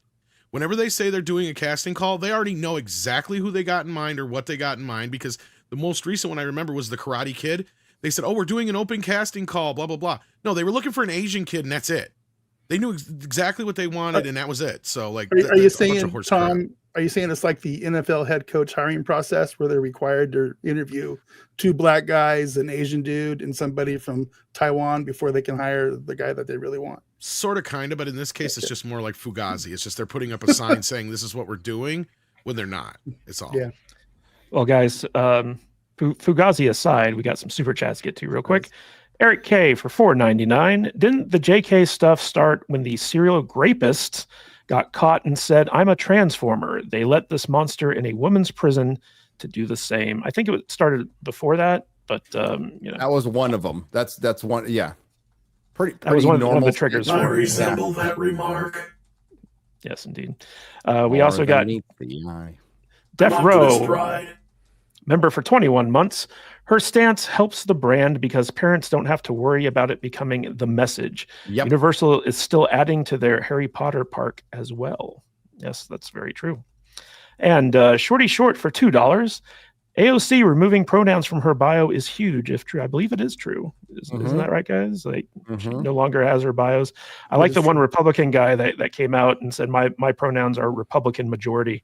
Nice.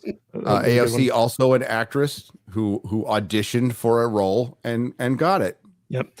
By Cenk Uyghur, no less. He's trying to rehabilitate his image more towards the middle right now, but don't be fooled, Same guys. thing with Bill Maher, but pronouns only work if you're working in an environment that's like all about victimhood. Otherwise, it doesn't fucking matter. Mm-hmm. It's just bad grammar. Anyway, you puck that fat cow Nima for $4.99. Down an unknown road to embrace my fate. Through the road may wander. It will lead me to you, and 1,000 years would be worth the wait it might take. Yes, wise words. Quit doing that. Wise words. Well, Gary, would you prefer to take a crack at this one? What? No, you don't want me reading super keep chat. Telling you, if you're gonna be racist, you got to go all in. Down and on the road to embrace my fate. See, you got to do it like that. Or if you're gonna do it, Mr. Miyagi works too. Daniel son, down and on the road. I kind of like the Trade Federation voice that he does. Yeah. This one is a And decoy. it just sounds like he's trying, but it's like it's not coming off quite racist enough for me. There's a reason why I'm a director and producer and not an actor. So I'll just say that. And Rolando A. Ramirez, a member for 2 months. Fish Legs is also played by a Latino. One of the twins is fat and they're not blonde. Just need to cut the actress's hair and put the wig on. Yeah, maybe. Who knows? Anyway, guys, I was hoping that Brian would be here by the time we got to this, but again, he's dealing with a sick kid, so it's a little bit hard. Doesn't he have a wife? Why can't the wife watch the kid? Well, you know his relationship with his wife. I mean, everybody was thinking it. I mean, She's queer anyway, isn't come he? on. But I want to talk a little bit about how Hollywood hates its fans within the confines of a Star Trek story. So, guys, there was an amazing short film that was released this last week. It was called Unification, and it's a silent film, right? There's no dialogue spoken in it, but it's William Shatner reprising his role as Captain Kirk, de-aged, right? From the movie timeframes. In addition to a young Captain Kirk played by Sam Witwer. Yeah, it's difficult. Yeah, and Sam Witwer is an amazing actor, but he really nailed it with his portrayal of Kirk. I mean, they use like some CGI stuff, but this is the story of Kirk after generations, having passed into wherever, and then him visiting Spock in his last moments of life and comforting his friend as they both move into the afterlife together.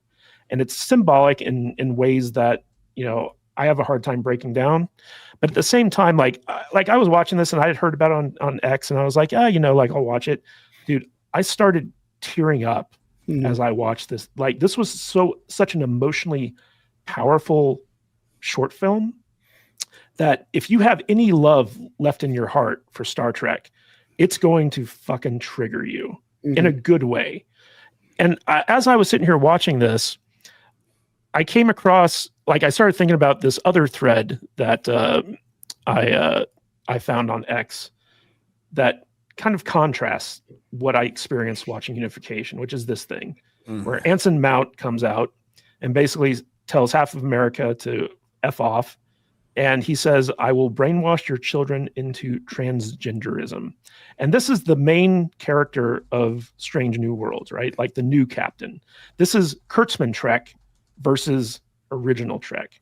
And when I was looking at Unification and seeing just how emotional it was and how good the special effects were, I was like, why can't Paramount do stuff like this for Star Trek? Why do they keep going down this J.J. Abrams, Alex Kurtzman road that nobody likes and people have resoundingly rejected based off of like, all this stuff that, the Star Trek fandom is basically dead, right?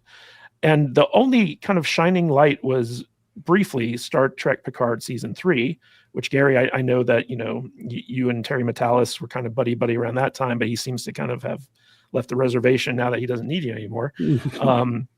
But I'd like to get your take on this, Gary, because I know Drinker put out a really wonderful video about it. I'm not crying, you're crying type thing. But when I watched this, it just reminded me of my true love of why I started liking Star Trek to begin with, which is that it's hopeful in a weird way. And I miss that from, our franchises. That's, all about propaganda as opposed to the actual human spirit of it. So I wanted to get your take on this. It was, well, okay, we'll start with Unification. It was beautiful, dude. We watched it on Real BBC. I had watched it the night before. I saw Robert Meyer Burnett's live stream on it, kind of filling in stuff that I didn't even, God, they put so many deep cuts, including Star Trek, the Early Voyages, a comic series I never even read from Paramount, which I bought on eBay. They drew from that. The Nexus, Gary Mitchell shows up. We have Savick, Spock's son, and I didn't even, there's more people in the crowd. Whitwer has Shatner's face on. Like, it is not CGI. He has a prosthetic Shatner face. There's a picture of it that they showed. They threw in Terry Metalis' Kirk from Picard season 3 because they had the body and the DNA. Just point out, I still talk to Terry. I do. Like Terry and I stay in contact. I love Picard season 3. He's off doing other things because Kurtzman didn't want him around anymore. So he got plucked by somebody else. Kurtzman's a freaking idiot. By the way, the reason this video is unlisted is because Paramount will not allow them to make it public. So they can share the unlisted link, which is, I guess, nice, but they can't share the public link for dangers of monetization. Although, which is weird because I guess they worked with Paramount because somebody from the toy showed up in my chat the other night too and was telling us this. So yeah. So Terry was involved with this a little bit. Kevin Feige was involved with this. Alex Ross was involved with this. A bunch of people who used to work with Kurtzman Trek were involved with this. Don't work with Kurtzman Trek anymore. Okay. This was a team effort. Skywalker Sound mixed it. Paramount was involved. And it's a project to where they eventually want to do like a full episode of something. They're trying to get the technology right. They can have people talk now and using this technology. They put an example on that on Twitter, but like it was an artistic decision to not have people talk. And it was like, that's what carried it. It is pure raw emotion. If you are a Star Trek fan of any kind, this was your goodbye. This was essentially your goodbye to not just James T. Kirk and Spock, which we were robbed from because fuck Generations. I hate that movie. But if they put this at the end, I might like it a little more. But this is our goodbye to Star Trek. Like that's where it hit me. Matt, is like, this is my farewell. I'm still going to watch the old stuff, but thinking like we're going to get new Star Trek someday that's in the spirit, that dream is gone. And like, this can be your farewell. And, I started thinking about like my dad's death and like you start, and Drinker did one of his best videos on this. Absolutely. One of his best. Contrast by Anson Mount going out there and just doing and I just made a video called Hollywood, This Is Why You Lose. If this had come out before I finished recording the video, I would absolutely put this up as an example. Hollywood, this is why you lose. This is why you'll continue to lose. And this is why you're losing. Have your political beliefs. Nobody cares. When you get to, like, if you want to complain about Donald Trump's policy all day long, great. I would say draw the line at calling half the country pieces of shit or I don't know, even joking about coming after your children. That, like, see how that worked out for the San Francisco men's choir. By the way, 2 of them, are playground enthusiasts, we'll just say. Yeah, maps. So yeah. And that's why Star Trek is dead. That's why it is not even a subcategory on Paramount Plus. It's never turned a profit. Paramount Plus has never turned a profit. CBS All Access has never turned a profit. Paramount is billions of dollars in debt, yet they give this idiot Alex Kurtzman money. They keep doing it. This is why you lose, and you continue to lose. The fans have been right since day one, and you just got fucking embarrassed by essentially a 7-minute and 35-second silent movie that had de-aged. By the way, William Shatner returning, and he watched it on the bridge of the Enterprise. Did you get? I'm sure all of you guys saw that picture. He looked wrecked. He looked sad, and like we were all wrecked at the end because I've watched it 15 times. I'll watch it 15 times more. And behind the scenes, people who can't say anything are applauding like crazy. They're like, yes, this is it. This is what we wanted. This is how you handle it. So Star Trek has inexplicably, accidentally, and against Kurtzman's wishes, done something that Star Wars couldn't. Amidst all this crap, they gave us a couple of little things that go, fans, we love you. And it's so simple. And it's so simple. People, people are calling it a fan film. Yes, except everybody involved had worked on Star Trek before. So I don't know. They're fans. They're certainly fans, but they also professionally worked on Star Trek, and they did a great job. And Gary, I would like to officially put forth this concept of calling maps blue skyers going forward. Okay, that's fine. We call it that. Like we can really push that, and that'd be YouTube safe. Blue skyers map. Blue skyers. Same thing, right? Exactly the same thing. Yeah. Dutch Butters, when I was watching this, and you famously on our review of Star Trek II, The Wrath of Khan, when you were talking about the final goodbye between, Kirk and Spock, I will always, be your friend. You actually teared up. We have you on camera crying like a little baby. Yeah, maybe a little bitch. That's right. And when I was watching Unification, and that moment when Spock reached out and grabs Kirk's hand, still getting kind of, I hear you, man. I hear you. Yeah, you're right. So you had a reaction to this. I want to hear about your reaction. Well, my reaction wasn't as extreme as that. That scene, for some reason, since I've been a kid, that scene in Wrath of Khan has always gotten me, even in the theater when I first saw it. And when we had watched it for the podcast, I hadn't seen it for a while, so it got to me, and there's a deep connection there. And for some reason that always gets to me. And I'm not still sure to this day of why it hit me so hard at that point, but it was interesting to see your guys' reaction to me being so emotional. This thing, I didn't know what this was. I got a link from somebody and they said, hey man, you got to check this out. And I'm like watching it, and I wasn't even really sure what was going on the first time I watched it through until the end. And I admit my chest got a little heavy, my gut got a little butterfly, and I got a little, I started getting a little wet in the eyeballs, but I swallowed it. I wasn't going to let myself get there this time, but man, it was close. It was close. There's something special about that relationship, that deep friendship between Spock and Captain Kirk. And the only thing that I think I would have liked to have seen at the end of this thing is maybe if Bones was standing there behind Kirk or something. That would have been like a nice little way to close out that trio of friends there. But yeah, this thing is amazing. I wasn't expecting it. I didn't know they were making it. But in the end, all I can really do to everybody involved is just say thank you. Thank you for giving us kind of a bookend to put there on the original series, on that crew. You know what I mean? We did, because we didn't really have one, and now we do. Mm-hmm. So good on them. Good on them. So and doing it while William Shatner was still alive. Thank you for finally getting around to that. Yep. Yeah.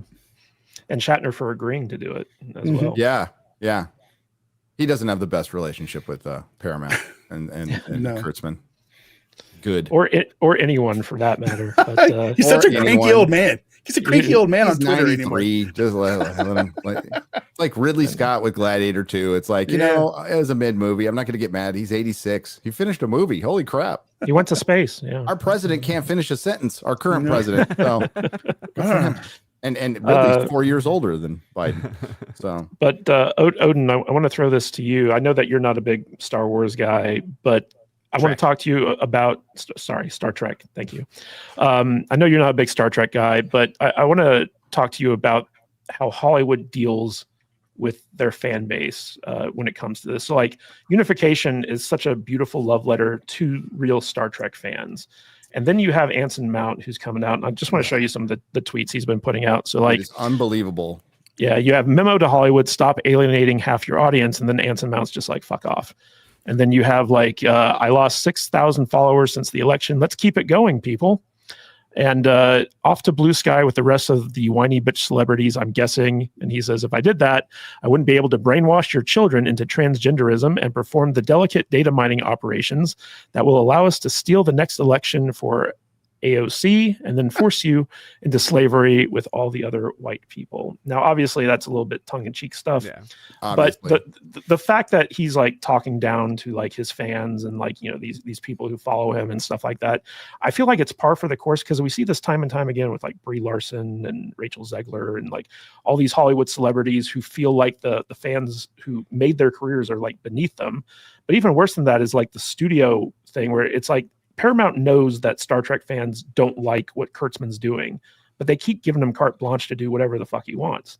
So I want to know, Odin, why do you think Hollywood just hates their fans, hates their customers? It's because they're brainwashed. I mean, there's no other way around it. They have gotten such, and a lot of it has to do with TDS. I mean, it's just very clearly that is the mental condition that they are dealing with. You have even Rob Reiner. Didn't he go off to like actually go to a mental like institution like to check himself in for some help? And it's like maybe this is something that they all need to start thinking about because they clearly have this derangement that they just cannot get past. Because you know, everything you were mentioning reminded me of the interactions that you had with a well-known director, right, Mr. James Mangold, right?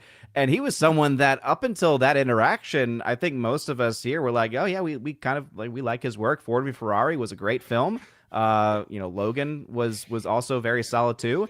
And then he went off on that tangent in regards to the absolute worst Indiana Jones, and it's hard to even call it an Indiana Jones movie ever made. And it's just like, it seems like this mental illness that kind of impacts how they interact with their fans and interact with just general populations also impacts their movie making ability and their acting ability and so many other things.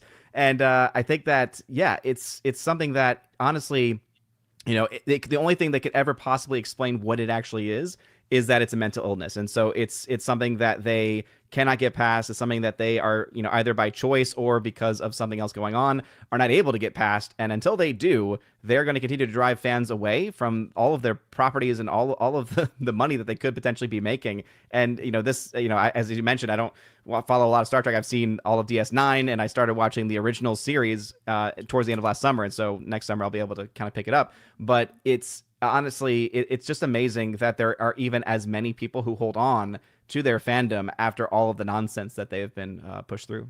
It's a testament to how great the originals were. I mean, Star Wars, a great example, Star Trek, a great example. And you know, ultimately it's very sad to see, but it's the woke mind virus, TDS. Trump broke Hollywood. Like that is undeniable. You can see there's a line in entertainment. Sorry if I repeated myself, but I'm on a different show. There's a line where you can definitely see with certain shows where it shifted. Westworld is the best example of a show that was going one way and went completely off the rails after that time. Altered Carbon, Umbrella Academy, Legion at the time. There was a lot of good shows that had started out like 2012, 13, 14, even Game of Thrones. Post 2016, something changed. And at first we're like, what was it? You know, why did we give Arya all the kills in Game of Thrones? And like people were denying it. Arya is not a Mary Sue. No, they turned her into a Mary Sue at the end. They did at like 100%. And that's because of Harvey Weinstein and Trump. Harvey Weinstein and Trump basically broke Hollywood. Now, Tom will agree with me. Harvey Weinstein broke Hollywood a long time ago with all the Oscar shenanigans and all his movies winning Best Picture that shouldn't have won Best Picture. English flat Patient out. Zero. Oh my God. Don't get me started. But yeah, so they started like full on going into the intersectional feminism thing and the message, and then DEI followed shortly after. And it was all for the resistance. This was a resistance. That's the term they used. Hollywood is going to resist Trump. And what's funny is they're trying to build it up again, and there's no desire to resist Trump now. There's none in Hollywood. That's how bad things have gotten, because half the people are gone. Half the people are gone. I just did a video where for my video, I read on average 20 articles, and maybe 1% of those articles make it in. But in multiple articles, I was a line producer. I was a Hollywood producer. Now I'm working at Whole Foods. And now I'm having trouble getting work in regular jobs because of my entertainment background. And they're like, oh, you might not be reliable, or you might be too problematic or political, using their terminology. And yes, this was in Hollywood Reporter. This was in Deadline. People are now, they can't get effing work because they worked in Hollywood in Los Angeles. That's how bad this brand has been hurt and destroyed. So yeah, keep it up.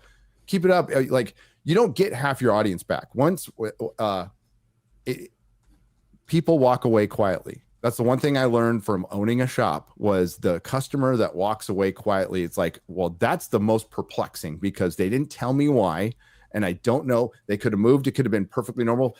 But I want to know why a customer left. And Hollywood stopped wondering why customers left. And they're like, good, leave. Just like Anson Mount. And wow, it must be nice to be in that position. Rachel Zegler did a video of like, just unfollow me. Go away. I don't need your business. Hollywood needs our business. They're desperate for our business. So I know the bankers are now noticing, and they're like, people, will you shut the hell up? We're losing tons of money here. And it's kind of too late. They're going to find out when the next season of Discovery, or not Discovery, but Strange New Worlds gets Discovery numbers, I guess is what I was going to say. Oh, it will, because it's dumb. It's a dumb series. It's a really dumb series. It has like little teeny moments, and then it goes, but it's also given us singing Klingons, dude. Didn't it make Spock autistic too? Yes. Yes. He's dyslexic. He's dyslexic. He's got a foster. Yeah, and oh god, they do not understand Spock. Oh my god, it's very emotional. He's very emotional. Dutch, you pointed out that Spock's sister was strangely absent in that reunion and unification. Right. It's like, where was she? Yeah, where was the foster There was sister? that one character though that was from STD, that weird looking creature thing. Yeah, the one that can travel through multiverses and time, right? And I was fine with that because it gave Kurt his back. So I do have one little complaint about that reunification video, and it's in the credits. It's a really tiny little thing, but Matt really screwed me up before we went live today, because we were talking about some of the cast members on there. And I went through there and I started looking for the character named Sorak. And I'm like, who is this Sorak person? But then of course what it is they misspelled Sarek in the thing, the guy that was playing Spock's dad in that crowd scene. So it was that wasn't Spock's dad. It wasn't Spock's dad. That's Spock's son. It's That's his son.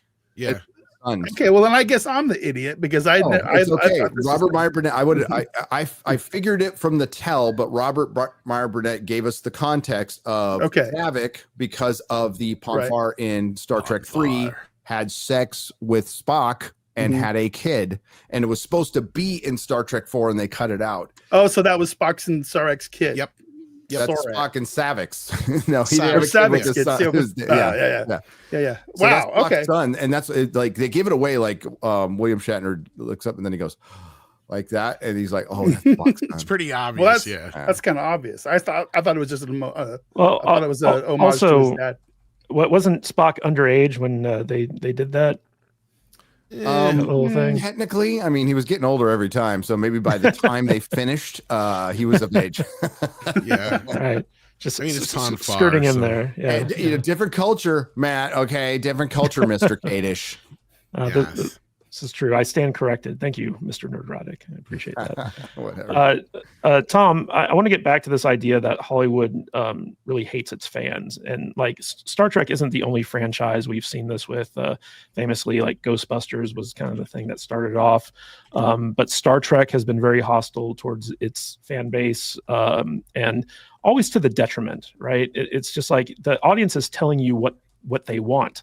And then these franchises refuse to give it to them. And it's like, oh, we want more women, we want more people of color, we want all this, so we're going to just ignore like our core fans, and in fact vilify them and antagonize them and hurt them, right? And I'm just wondering, like, do you think that it's too late to fix this? Because it does seem to be that people are looking for alternatives to Hollywood. They're looking for stuff that is on YouTube and like independently made. And with the advent of AI, it's going to be easier to do Hollywood quality productions outside of the Hollywood system without the hundreds of millions of dollars necessary to do it. So what do you think is the next step for Hollywood if they want to remain relevant in terms of like dealing with their fan base? Well, I mean, if anything about this unification short film or tone poem, whatever you want to call it, if anything about this comes about of any good, I hope it's that Paramount notices the reaction to it, because it has definitely gotten more of a reaction than anything since maybe Picard season 3. And even that was probably minimal compared to this, because you got a lot of people that are taking notice of this. And to me, like, I think the bigger thing is I think the way people are reacting to it says more about the state of the franchise than what it is itself. Because yes, it's a very emotional piece. It's very well put together. But somebody like me who knows a lot of the technical stuff, like, I'm looking at it going, yeah, this is cool, but if Star Trek was good right now, I wouldn't care about this. I would be just glad that we got good Star Trek, because this just reminds you, like Gary was kind of hitting on and such, of how bad Star Trek is right now. When something this simple can mean so much to people, when normally this would just be an also rand or a special feature on a disc somewhere, right? Like, it wouldn't be anything that it is, right? Like the amount of attention it's getting, I think, has to say more about the state of Star Trek than anything. And I mean, you know, when you got like the situation with Anson Mount, who was somebody who a lot of people championed before this, like, they weren't on board with Star Trek Discovery and a lot of the other stuff they were doing, but people liked Anson Mount as Pike. They did like him in that role, and he was one of the few highlights, and now he's sullied that. I mean, I went back, like, I used to like Jason Isaacs as an actor, and I had my run-ins with him early on in the Star Trek days, much like you did with Mangold, right? Him and what's-his-face, the gay guy on the show, the white guy, they were, like, going at it with us all on Twitter, and Isaacs was like, you know, if you have a problem in a restaurant, you don't scream at the chef. I'm like, yes, actually you do. I said, you tell the waiter that your food sucks, and he goes and tells the chef. I said, your problem right now is you just realize you're the waiter in this situation, and he blocked me. But you know, I think that's the problem, is they can't stand being the waiter in this situation, knowing that they have to carry the weight of how bad these shows are. If I was one of these actors, I would be wanting a better show too. Like, I wouldn't be bitching at the fans. I'd be going, what are you doing to this character that the fans don't like it? Right? Because that would be my reaction if I was an actor and somebody come up to me and said, I hate your character. Right? Unless I'm a villain, that shouldn't be the reaction they're having. Yeah, but then your character would be getting shot out in airlock in the next episode. Well, Henry Cavill left, right? Yeah. Like, you know, they were doing that to The Witcher, and Henry Cavill was like, you know what? I don't want to support this. Yeah. I'm leaving. And you're not going to get that too often, because usually that has to do with the paycheck, and not everybody's a Henry Cavill where they have the opportunities that he has right now. And I mean, look, I get it, but at the end of the day, do I think Hollywood will learn from this? Hopefully. Do I think it's going to change anytime soon? Maybe. I mean, we've already seen some changes. I don't know if Star Trek is ever going to be able to be salvaged, though. It has more of a chance than Star Wars, but Star Trek was never such a big brand that it's going to ever matter on the grand scale. But yeah. Yeah, like what's happening is we need more powerful people to stand up against it, and then it's Right. For one, Gene stood against it. There's actors who are out there, you know, but Stallone introduced Trump at Mar-a-Lago. He's going to get season. He wouldn't have done that 4 years ago. Exactly. No, he wouldn't have done that 4 years ago. He's doing it now. Nobody's canceling. Nobody's gone out. Like, as a matter of fact, Tulsa King's They've going to tried. get season 3 and 4. They're in the works. He's getting a hell of a deal. Did you see that? $1.5 million an episode. Hell yeah. And he earned every penny of it. Every penny of it. Oh, God, season 2 was good. Woo! I love that show. It's one of my favorite shows right now. Yep. Well, guys, you know what else is good is super chats. We got Yeah. a $10 super chat from Blair to Blair. The Kirk short made me tear up, but then made me so angry seeing what they took from us. Yes. Right. Yes. And that's kind of what I'm getting at. Is Yeah, I think it's that's an why indictment. we're getting the reaction. Yeah. It would be just like, oh, that's cool if it was like Star Trek was good right now. But since Star Trek is so shitty, that I think that's why people are having the reaction they are to this. Yep. And then we got Foxhound for £4.99. See, I know British currency. All this new Trek, and no one at Paramount understands the power of something like unification. Paramount's always been stupid, like always. Ever since they got acquired by Redstone. I remember back in the day, Gary. I don't know if you remember this, but when they came out and basically put the kibosh on all fan fiction, the thing that had been keeping the franchise alive. Oh yeah, Midnight Sun covered it. Star Trek basically invented fan fiction and fan films. People forget that crap. I mean, the term Mary Sue comes from Star Trek fan fiction. Yep. I mean, and Paramount were like the top of the mountain in the 80s. They were hard to beat. They had some of the biggest hits and the biggest stars working. You had Tom Cruise and Eddie Murphy at the same studio at that time, making all their movies basically.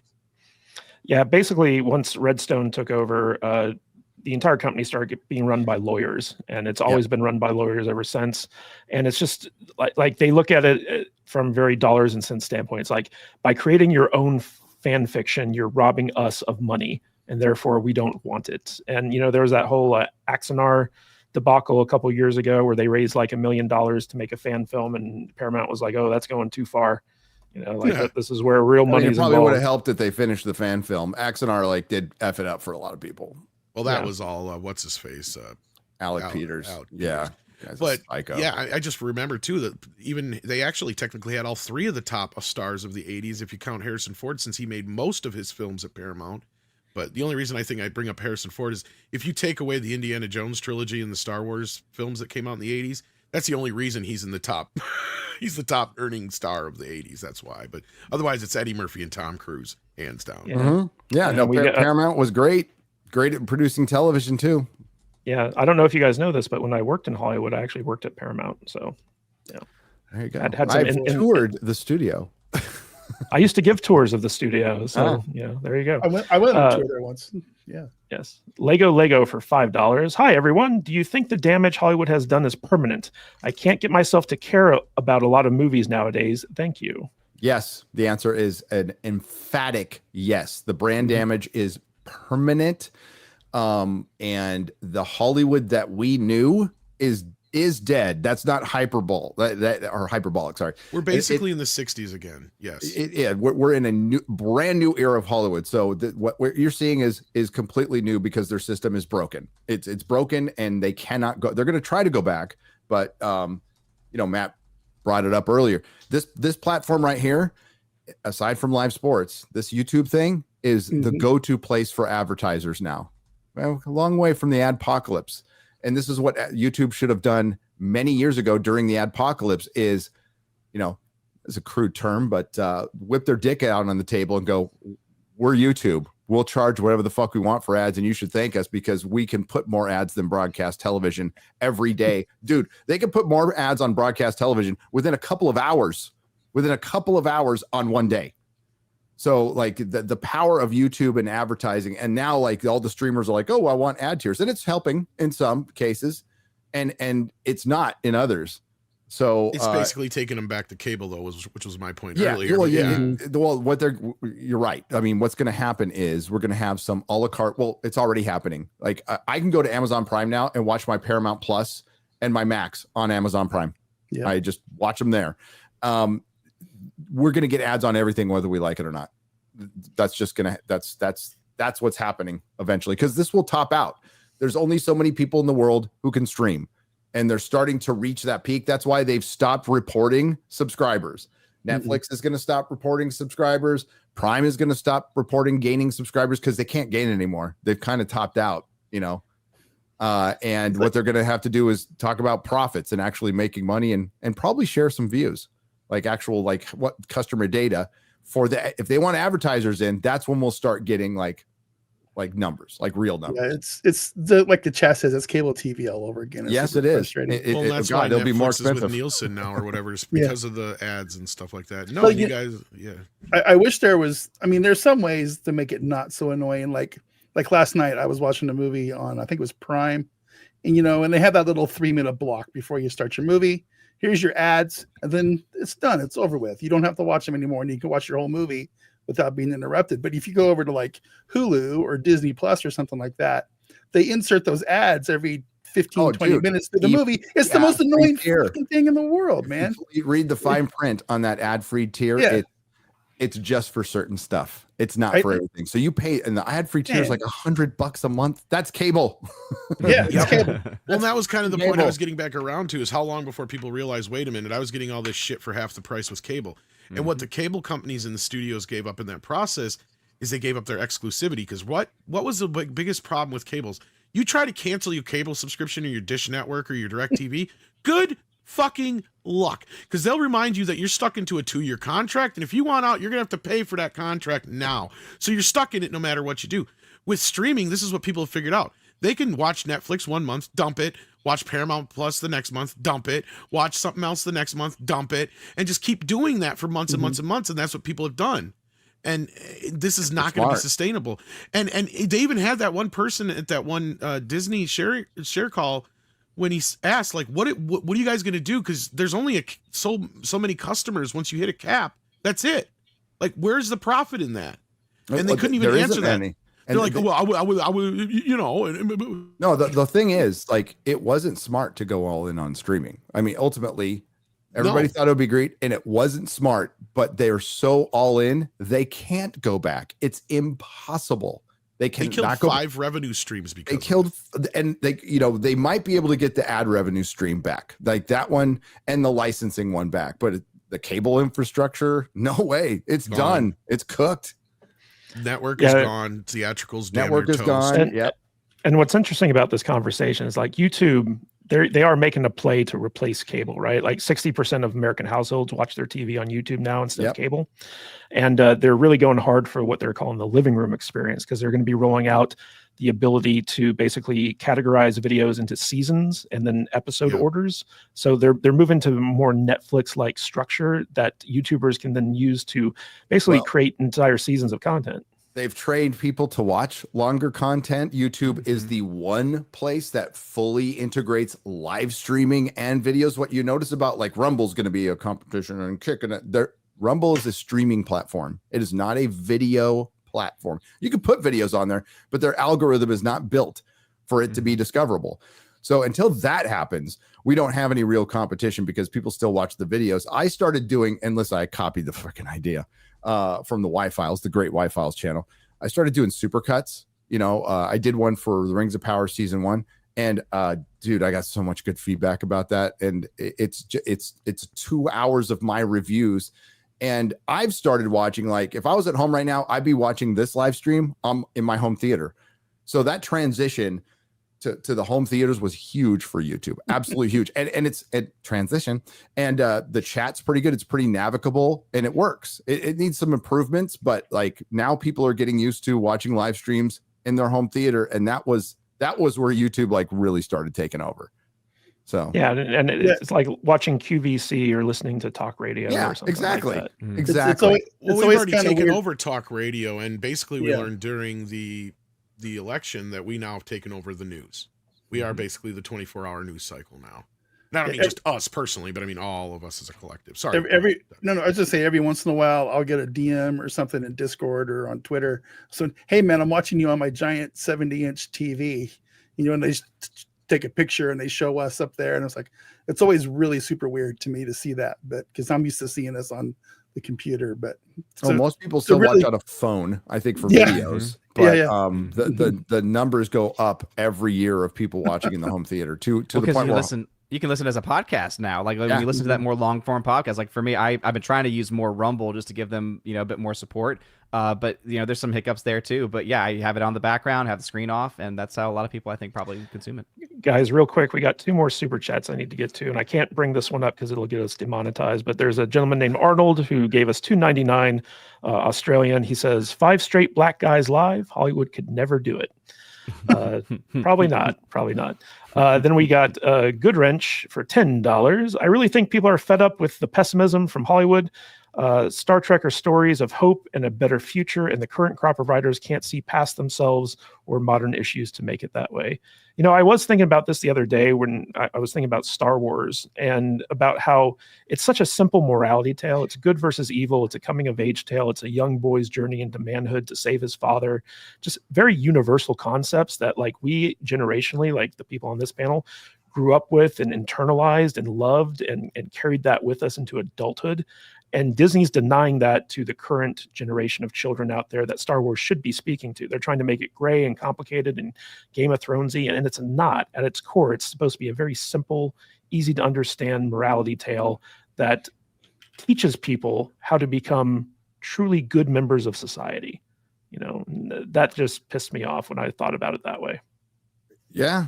I mean, we need more the pessimism, the nihilism we've gotten from that's injected in everything, is particularly Star Trek. Okay, that's where Kurtzman completely misunderstood it. It's Star Trek is bright. Star Trek is inspirational, and that's why it lasted so long. Doctor Who was inspirational. Star Wars was inspirational. Tolkien is inspirational. It's really easy to write dark. It's really easy to riff on stuff and make a Watchmen, or even basically a Song of Ice and Fire, arguably, especially could be when everybody's the Watchmen of the Lord of the Rings, which I like. I mean, I like this stuff, but it's very difficult to write. It's how many writers say you can't write Superman? He's a Boy Scout. Bullshit. No, you can't write Superman because you're not talented enough to write Superman. Right. That's it. It's harder to be inspirational, and that's why those stories have lasted, and people just got sick of seeing them deconstructed. And this franchise, like Doctor Who, used to have the most greatest fandom, just happy all the fucking time. They were happy. They got along. Nobody fought about anything really in Doctor Who. They might over their favorite doctor. That was it. And it was all demographics, so like Harry Potter is now.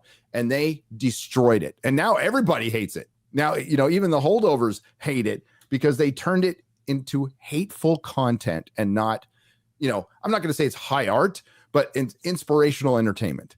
That's what it used to be. And now it's hateful content towards the people who made it. It's more like DEI. It's not even so much the deconstruction of the things that we're watching, because it's like everything is dark and dour now, right? Like that's the thing. It's just like, it's kind of like DEI has made it all dark and dour. It's like you have to deal with all this stuff. But even on an aesthetic level of Star Trek, it's like, I don't understand why they haven't leaned into the retrofuturism yet. I do feel like that's the thing that's on the rise next, as far as what's going to, I feel like I love the style of that. I mean, that's it's like a step up from steampunk, right? Steampunk was very popular. It's its own thing now. Retrofuturism is very cool. A lot of people are having fun with that in the AI realm. Is that like what they do on that League of Legends cartoon? That's kind of, that's steampunk. Arcane. That's it. Yeah. Arcane is steampunkish. Retrofuturism is basically Star Trek, right? Star Trek is kind of the invention of that. It's Fantastic Four is going to be retrofuturism, so it's going to be a futuristic 1960s. That's going to be the aesthetic for steps. Yeah, or Flash Gordon is another example of kind of a retrofuturism. Yes, Jetsons. And guys, Jetsons, yes. Something else that's cool is Eric K for $4.99. I watched Jeremy and Gary too many times on the big screen. Damn, I would love for them to be low def and minimized. Modding is harder than you think. Well, guys, we had a lot to talk about today, and we talked about it. I want to thank my fantastic panel nerds for being here, especially Gary for taking time out of his busy schedule to slum it with us here at the Salty Nerd Podcast. But let's go around and get some final thoughts and where people can find you. Tom Connors Jr., where can people find you? And do you have anything else you want to say today? As far as what I want to say, I just thought it was kind of interesting because it kind of goes along with all the streaming stuff. We're finding out a little bit more about the Wolves sequel that got canceled. It was actually John Watts who stepped away and gave his money back to Apple. He doesn't trust them because they promised him a theatrical release. Okay. Interesting. So that's another wrinkle in the whole streaming business. But yeah, that's maybe a whole nother conversation to have someday. But you can always find me at Midnight's Edge After Dark. We now have Midnight's Edge retrospectives and classics where we're trying to get a bunch of stuff going over there. I also do Mead Radio when I have the time. But yeah, I'm always hanging out with one of these guys or some of these guys or somewheres.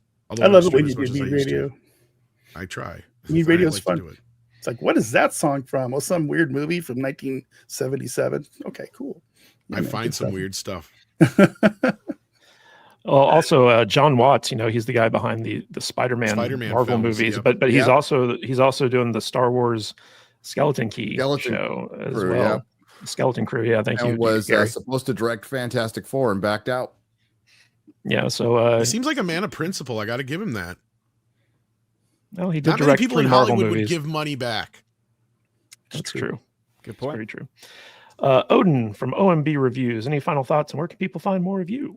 Yeah, you can find me over at OMB Reviews on YouTube, Odyssey, Rumble, X/Twitter, all the different platforms. Monday nights have my box office breakdown stream, 7:45 p.m. Eastern time. And the final thoughts would be Wicked's going to make a ton of money this weekend. And people talk about Glicked. No. Next weekend with Moana and Wicked out, we're talking about Micked. That's going to be the big thing. Micked. Okay. I just can't with Wicked. I don't know. Gary from Nerdrotic, any final thoughts, and where can people find more of you? Thanks for having me on. And I think this is going to be a great conversation as we move past the era of the message. I don't think anybody is saying woke is dead. I'm saying the desire from the general public for it is dead. We will always get it in some form or another, but it will be interesting to see how we move forward and deal with Hollywood's other problems with corporatism, creative bankruptcy. These are still major problems they have yet to deal with. Look at the movies we have just coming out this year and next. Thank you. It was a great conversation. Love being here. Can't wait to come back. Hail the chat. You can find me at Nerdrotic.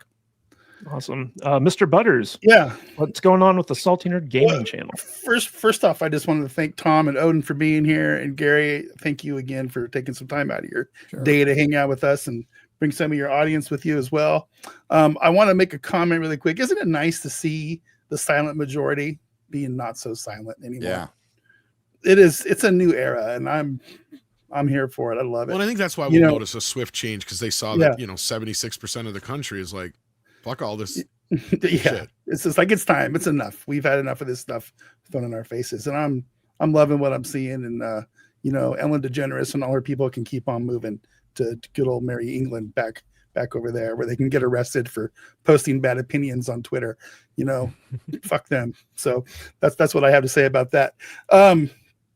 What do I have to say about Salty Nerd Gaming? Not a whole lot. We're just still over there. We're doing our podcast right now. We're doing Salt Divers, a Hell Divers based show. It comes out on Tuesdays. I'm doing multiple live streams late night right now, playing Hell Divers, and we're going to be doing some pivoting towards some other games here very, very soon, like maybe this week. The channel's growing. We're having a really good time. Got a really good Discord over there, saltynerdiscord.com. That's where all of our gamers are hanging out and having a good time, man. And again, thank you guys all for showing up today. Brian actually got a hold of me. He said my computer won't boot up, so now he's gone from his wife doesn't want to take care of their kid, so he had to do it. To his dog ate his homework. What the hell? His dog or cat ate the cables behind his computer. I don't know what's going on. And so yeah, that's it. That's what I got. So, hey Matt, I put something in private chat you might want to check out. It's a little screen test of Sam Witwer as Kirk that they put shot from an iPhone, and it's insane. It's absolutely insane. I took a look at it. My computer is acting. Speaking of weird stuff with your computers, it's acting up like. But I can call it up here real quick. Yeah, it's like just a real quick. Yeah, it's pretty impressive. Holy crap, that's amazing. Wow. It's pretty impressive. So that's Sam Witwer. That's Sam Witwer. with a mask on. That's a prosthetic. So it's real time prosthetics with digital. My God. With digital, yeah. Mm-hmm. That's insane. That's now the one they did before this with Spock was a full on prosthetic. I was told by was a full on prosthetic. Yes. Yep. Yes. Yeah. So crazy stuff. want to give a big shout out to everyone who donated to us today, but especially Scotty Dub. Thank you so much for supporting the show the way that you do with your $100 super chat. Appreciate you and appreciate everyone who donated. We got so much stuff and we're hitting up against it, so I don't have time to go through everyone. But I want to thank my fantastic panel of nerds for being here. And I want to thank everyone in the chat for being here as well. And until next time, same salty time, same salty channel for next Saturday. And then stay salty, my friends. See you later.